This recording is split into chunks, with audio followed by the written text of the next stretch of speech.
Welcome back to another EXP Reviews with the Aronin. We have another adventure to discuss about our pink puffy jack of trade named Kirby. Right now we're here to talk about Kirby and the Forgotten Lands for the Nintendo Switch. So, as I have mentioned with my previous Kirby review, my Kirby gaming experience has been pretty minimal.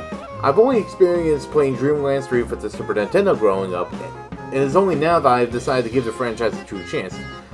And as I mentioned before, Kirby Star Allies, which was my last Kirby review, was what got me back into the franchise.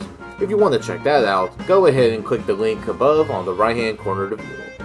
Kirby and the Forgotten Lands is the first 3D platformer entry of the franchise in technicality. It is not Kirby 64 as some may think, as it still plays in the 2D plane. So does Forgotten Lands stay faithful with the franchise pattern, or is it butchered badly? We will find out and see for ourselves.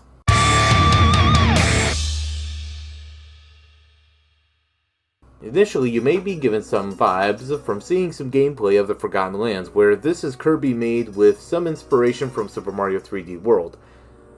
The truth is that this game really plays in the same goal as you see in the typical 2D Kirby games. You get to the end to rescue your friends, and you also have hidden doors along the way to unlock some secrets.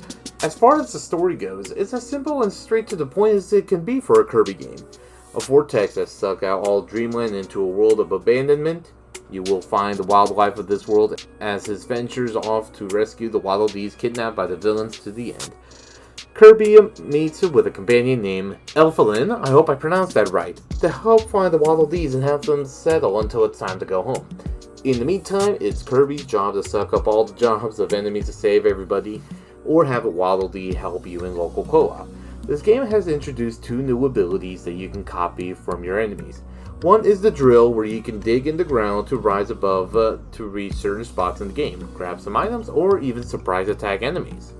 Then you have my personal favorite, which is the Ranger Kirby. With it, you can shoot projectiles from a firearm, and by holding down the fire button, you can aim where to shoot as well, which works great for hard to reach places. And as easy as the Kirby games are particularly, this game isn't much different in difficulty, except unlike Star Allies, it's just Kirby not counting 2-player co-op.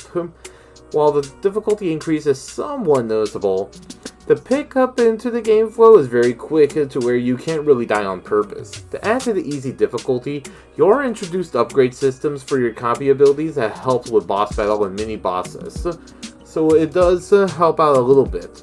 I haven't let the difficulty turn me off from the game because the wild actions from the copy abilities and to upgrade them is rather addictive.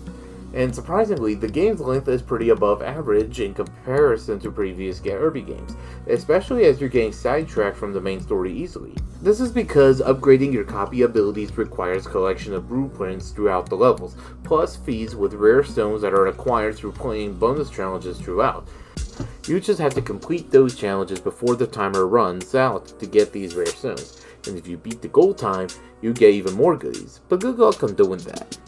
If it isn't Kirby's sluggish movement in the game, it wouldn't be as hard to try. Graphically speaking, the game is great. With its beautiful art style and textural detail to many of the character and enemies, shows that the capabilities of the Switch graphical powers aren't limited enough to give some sacrifices.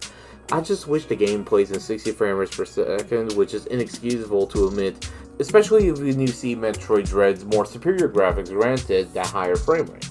Nonetheless, you get the good view in the Waddle Dee town after you get to rescue your Waddle Dees in stages you go through.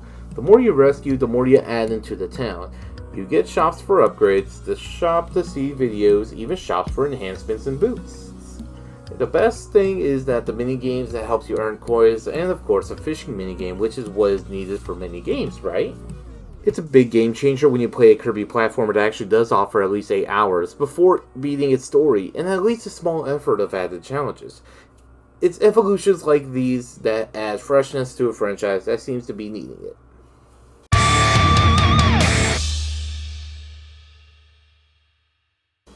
Not a lot of flaws at all for Kirby's jump to 3D platforming. While all that is needed for perfection is to have Kirby move more smoothly, its content and charm is still there, and the much needed adjustment in length plus additions to some challenges help this entry for Kirby to be worthwhile at all.